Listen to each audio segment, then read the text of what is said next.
Hər bir xalqı onun ziyalıları, zadəganları və öndə gedənləri azdırar. Quranda tarixi nümunələr. İctimai-siyasi tarix göstərir ki, xalqların doğru yoldan azması və ya istiqamətini qoruması bir qayda olaraq aparıcı təbəqələrinin, zadəganların, varlıların, öndə gedənlərin və ziyalıların mövqeyindən asılı olur. Əgər bu sosial qrup ədalət və haqq prinsiplərinə sadiqdirsə, xalqın bütövlükdə istiqaməti də doğru olar. Lakin onlar azğınlığa yönəldikdə, cəmiyyət bütövlükdə fəsada uğrayar. Qurani Kərim bu qanuna uyğunluğu keçmişdə mövcud olmuş böyük qövmlərin nümunələri üzərindən aydın şəkildə göstərir.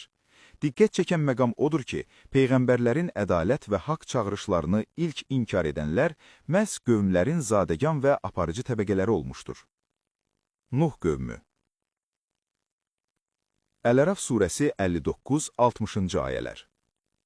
Biz Nuhu öz qövmünə elçi göndərdik.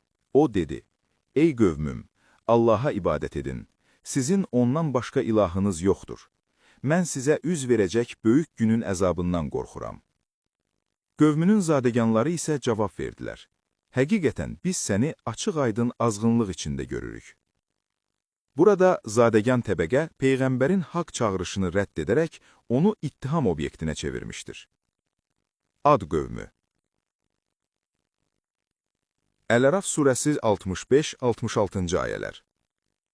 Ad qövmünə də qardaşları Hudu göndərdik. O dedi, ey qövmüm, Allaha ibadət edin. Sizin ondan başqa ilahınız yoxdur. Məyər qorxmursunuz? Qövmünün kafir zadəganları dedilər, biz səni səfeh sayırıq və həqiqətən səni yalançılardan hesab edirik. Zadəganların bu ittihamı sosial mövqeylərini qorumaq məqsədi ilə Peyğəmbəri gözdən salmağa yönəlmişdir. Səmud qövmü.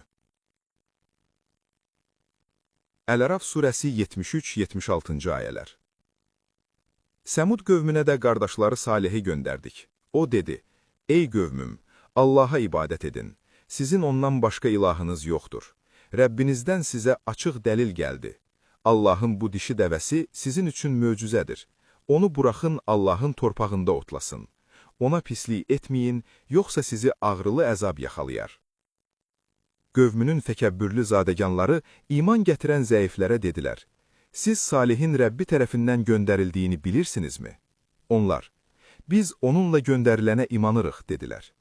Təkəbbür göstərənlər isə, biz sizin inandığınızı inkar edirik, dedilər. Burada sosial qarşıdurma aydın görünür. Zəiflər haqqı qəbul etsə də, zadəganlar təkəbbürlə onu rədd etmişlər. Mədyan qövmü. Əl-Araf surəsi 85-88-ci ayələr. Mədyan qövmünə də qardaşları Şueybi göndərdik. O dedi, ey qövmüm, Allaha ibadət edin. Sizin ondan başqa ilahınız yoxdur. Rəbbinizdən sizə açıq dəlil gəldi.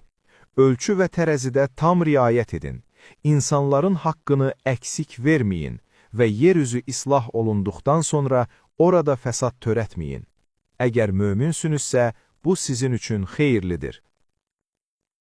Qövmünün təkəbbürlü zadəganları dedilər, ey Şüeyb, ya səni və səninlə birlikdə iman gətirənləri yurdumuzdan çıxaracağıq, ya da bizim dinimizə qaydacaqsınız. Şüeyb dedi, hətta nifrət etsək beləmi? Burada iqtisadi və ictimai ədalətə çağıran Şüeyb Peyğəmbərə qarşı zadəganların zoraki təzyiqi açıq şəkildə göstərilir. Nəticə. Bu nümunələr Quranda sosial qanuna uyğunluq kimi təqdim olunur.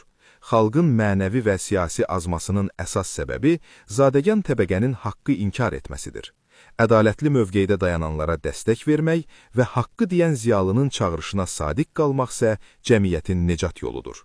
Beləliklə, Qurani baxışda ədalət təkcə fərdi dəyər deyil, həm də ictimai-siyasi sabitliyin təməlidir. Buna görə də ədalətsiz və fəsad törədən təbəqənin rədd edilməsi, ədalətə bağlı olanların isə dəstəklənməsi cəmiyyətin məhvi və ya nicatının əsas şərtlərindən biri kimi qələmə verilir.